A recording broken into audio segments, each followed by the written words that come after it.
Hello to you at home. This is AfroShowBiz News and I am Musam Kalipi, here to keep you company for the next half hour with all things art and entertainment from around the African continent. To keep in touch, please feel free to email us at afroshowbiznews@sabc.co.za. Also follow us on Twitter. Our handle is at AfroShowBizNews. Don't forget to write the news with the Z.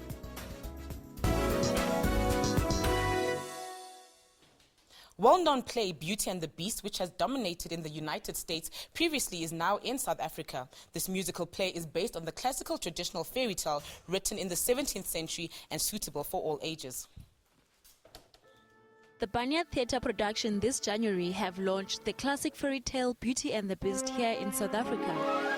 Beauty and the Beast will be showing at all Gauteng Banyat theatres. The musical play, directed by Jean Boshoff, is based on the classical traditional fairy tale written in 1714. This version of Beauty and the Beast features beautiful set, magical costumes, and features some of the most beautiful new voices on the musical circuit. The musical play looks at the life of a beautiful belle and her dysfunctional family. She then falls in love with a scary but lovable beast which her family disapproves of. This musical play has previously dominated in the Disney world internationally, but now the play has been choreographed in a way to suit the South African audiences. This production is not only set for the younger generation, but also suitable for the whole family.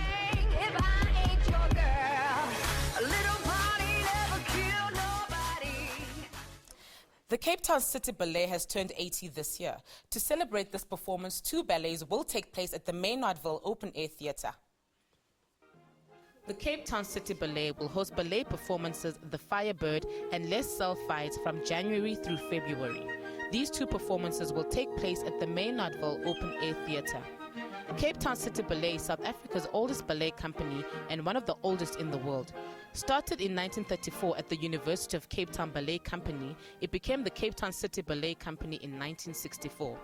Since its establishment, the company's studios have been based at the University of Cape Town. The ballet currently has 24 dancers on a full-time contract. It also uses students from UCT School of Dance to supplement when necessary. The Cape Town City Ballet has a number of development programs in place, namely the Jikeleza in Hout Bay, the Young Male Dancer Development Program, the Graduate Program, and the Audience Development Program. They also teach young dancers in disadvantaged areas.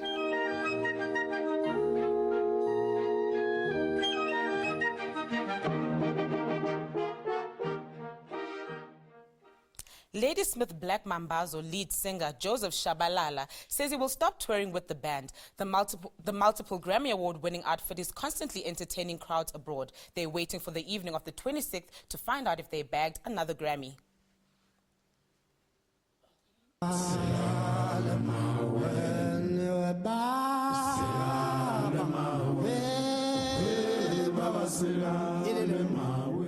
Ladysmith Black Mambazo was formed in a small town of Ladysmith in the 1960s. It was only in 1986 that they gained international fame when they collaborated with American singer Paul Simon on the Graceland album with the hit single Diamonds on the Soles of Her Shoes. The Zulu Isicathamiya band then released their first album in the United States of America the following year, 1986. They titled the album Shaka Zulu, and it got them a Grammy Award for the Black Traditional Folk Album. They then appeared in Michael Jackson's Moonwalker, where they sang a bridge version of Lindelani. They appeared in the popular children's series Sesame Street. Their version of Mbube opened Eddie Murphy's film Coming to America. In 1993, their song Inkanyezi Nezazi reached number 2 in the UK pop charts. Their best compilation followed. It sold more than 1 million copies in the United Kingdom. All in all, the South African outfit has been nominated 15 times for the Academy Award Grammys and have managed to scoop up 3. Through it all, Joseph Shabalala was touring with the band. He stopped leading the band in 2008 with one of his sons taking over. He will continue as a member of the band and will continue touring with them at home. The Goodman Gallery in Johannesburg has opened with the works of artist Gabriel Goliath on Thursday. The exhibition is themed Faces of War. This is her first solo show with the gallery. This is the vision of the gallery, who represents many of South Africa's best-known contemporary artists, encouraging them to address new aesthetic, social, political, and economic themes and challenges the status quo. The gallery has recently opened its doors to exhibit the works of Gabriel Goliath this January to mid-February. Her theme for this special exhibition is dubbed Faces of War. Faces of War interrogates the pretentious secrecy of domestic violence in South Africa today. Faces of War, in brief, is a body of work that deals with the very distressing social phenomenon of domestic violence in our country. And really what I'm looking to do essentially is an exercise in portraiture, the entire body of work. And really what it's looking at is this idea of domestic violence by definition is confined to the home. And so as a result of that becomes a sort of faceless issue and a silenced one. This is her first solo exhibition with the gallery, as she has previously exhibited with other groups. Goliath presents a cross-section of everyday South Africans as faces of people who may or may not be victims or perpetrators of domestic violence. Casting her subjects in a shadow of doubt, each one a potential victim or perpetrator, Goliath invites the viewer to question the unsettling anonymity or facelessness of this conflict. 5 women bravely disclose their own experience of domestic violence in the cycle of video portraits. Former Isidingo actress Lesego Motsepe was found dead in her Johannesburg flat earlier this week. Motsepe would often enter homes across Africa through her role of Lady Matabane in a popular soap opera, Isidingo. Lesego Motsepe was known by millions for her acting. She was loved by millions for playing Lady Matabane on the small screen. Earlier this week, it was revealed that the 39-year-old had been found dead in her flat in Johannesburg. The reason given for her death is natural causes. On World AIDS Day in 2011, Motsepe revealed she had been HIV positive since 1998. In 2012, the actress controversially revealed she had stopped taking her antiretroviral medication. Instead, she said she was controlling the disease with a special diet that includes beetroot, garlic, and natural supplements. Honestly, I'm spiritually ready to be able to carry this, and make people to realize that it's not a death sentence. And also, why now is that I've spent the last 13 years doing my own research to see how the people closest to me will react. It's a decision that was criticized by many. As an HIV-positive celebrity, Motsepe became an AIDS activist using puppets to educate children about the virus. I'm strong enough, and I'm able to use the face that people know to spread the gospel of love, to introduce a new conversation about HIV, to say infected does not mean that you are dying. A memorial service was held at the SABC earlier this week. Motsepe is survived by her mother, brothers, as well as nieces and nephews. Her body was discovered by her brother, Muemise Motsepe. We will now go for a short ad break. Do stay tuned for more.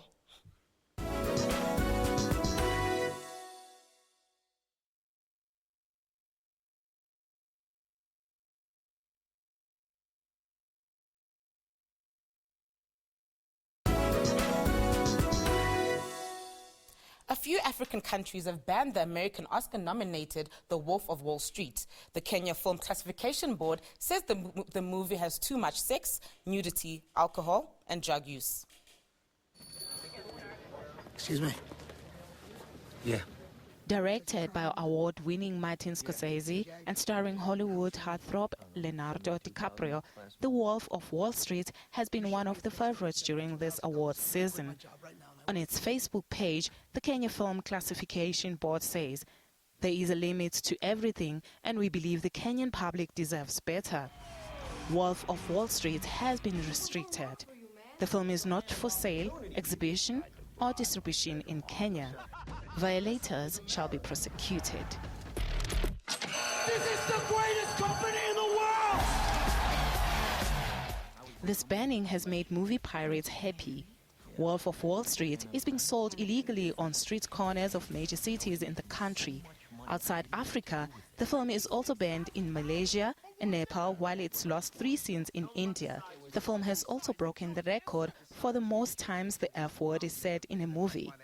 It is based on the life story of Jordan Belfort.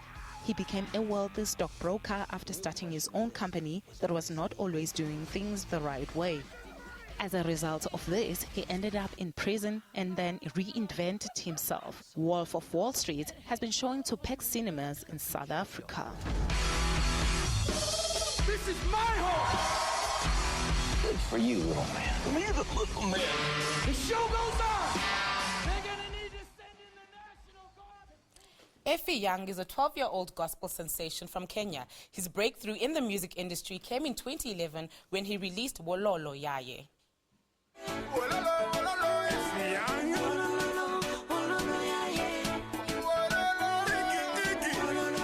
Despite singing since 2011, Effiong has only just released his debut album.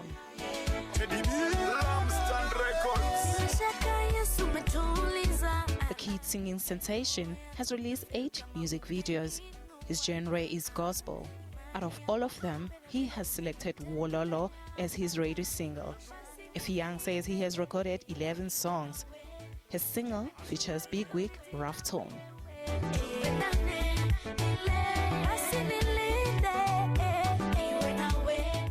Currently, Effie is attending school at Mary Immaculate and ranks 2nd in his class. The young man is to release another single, Bado Yupo.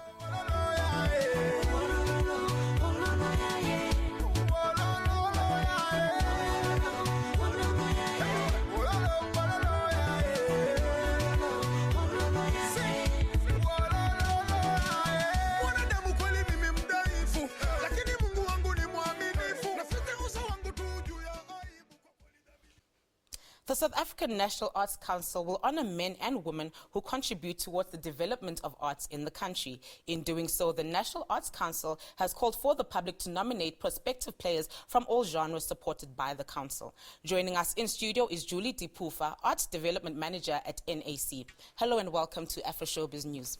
Thank you. It's good to be here. Now, Julie, the NAC has started an initiative to honor heroes and heroines. Why did you decide to do this?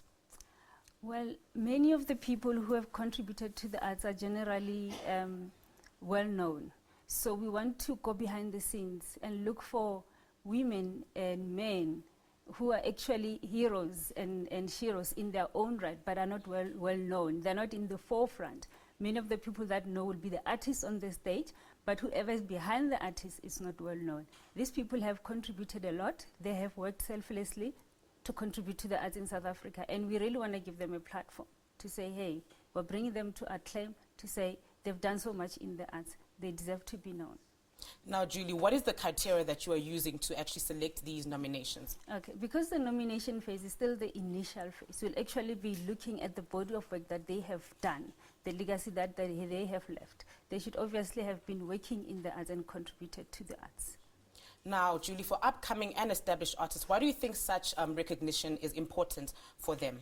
It is important because we're basically trying to promote and advance the art with such an initiative. So we're actually saying to them, work and perfect your art, leave a legacy, put South Africa on the map and continue bringing your arts to a higher level. Now, as a development manager, what has your role been? As an arts development manager at the National Arts Council is to oversee the process of grants dispersal. So from the time of application process to the approval and the disbursement of funds. So that has been my role. In addition, I oversee such initiatives as the recognition of arts icons. Now for this, was there any specific funding that was used for these? We have put aside money Okay. for this initiative. How are you going to be choosing your winners? It's going to be a public nomination process. We actually inviting the public to nominate heroes that they have in their communities. The selection will actually have 4 phases. The first phase will be done by the advisory panel chairpersons. These advisory panels are actually members of the public that have been nominated to serve and advise the National Arts Council. The second phase will actually be putting the nominees on our NAC website, will be publicizing them for the public to comment on. And then thirdly, the chairperson will make final recommendations, which will be approved by the council. All right. Now these are the first Icons Awards. What are you hoping to achieve as the NAC? Basically, we are hoping to advance the arts, to promote the arts, and also to see, for the public to see us not as a grants disbursement organization, but actually moving beyond grants disbursement and contributing to the development and promotion of the arts in South Africa. Now, Julie, please explain to us, when selecting these nominees, are there certain areas that are targeted, or do you look at it from a broader perspective? It's broadly from all corners of South Africa, irrespective of where you live. All provinces, all municipalities, all villages, as long as there's a person who's a South African who has worked quite a lot to contribute to the arts in South Africa, it's eligible to be nominated. Arts being theatre and film? It's the arts disciplines that the NAC caters for are crafts, dance, literature, multidiscipline, music, theatre and visual arts. We do not have film. Film is catered for by the National Film and Video Foundation. All right. Why is it that you do not include film in your selection process? There's an entity that's responsible for film. We acknowledge that the arts have advanced and they have evolved. Many of the productions might have a film component, but if such has contributed to the arts, we may recognize it, but we are prescripted to look at the arts disciplines that by virtue of the NAC Act we can approve. Now, as a development manager, how would you think, do you think South Africans embrace arts, or do you think more can be done to actually promote and embrace arts as the public? South Africa loves the arts so much that though we still need to continue building the arts, but the arts are loved by South Africa. Now, for all those who would actually like to get into arts, whether it be young or old, how would you motivate them? What do you think maybe is the one thing they can do to actually get into this type of field? Well, it basically starts with passion, and if there's talent that can be nurtured, there are a lot of schools, there are a lot of NGOs that are working in the arts to support the arts.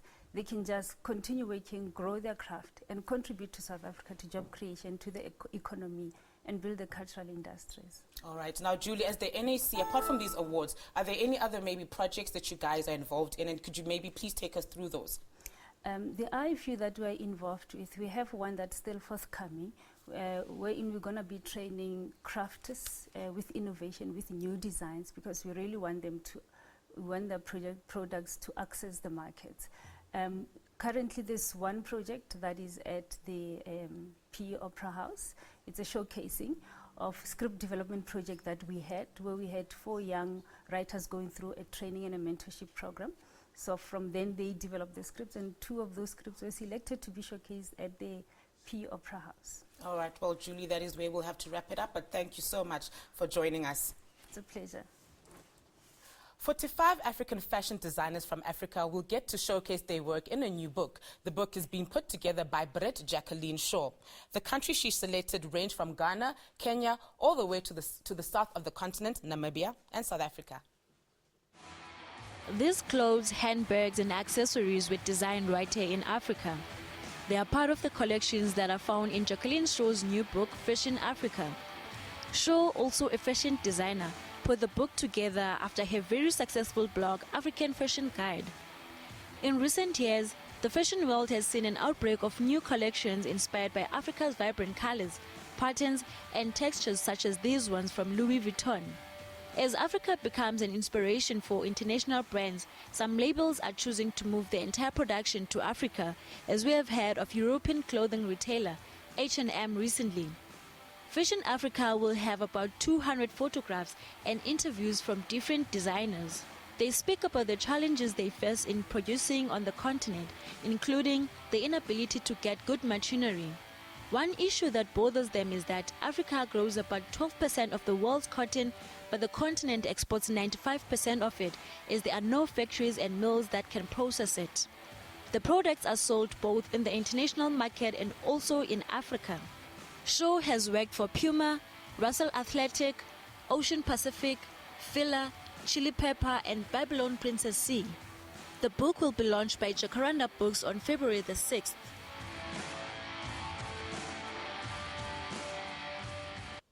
A must-read book this week is titled Flavors of Love. The book is by world-renowned author Dorothy Kwamsan. Flavors of Love is a book that was initially written by her husband. She later completed it after his passing.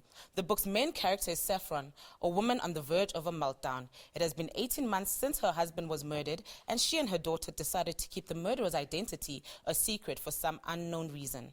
Some shocking news about the 14-year-old daughter begins to shatter the walls of Saffron has spent so many times trying to hide when she receives threatening letters.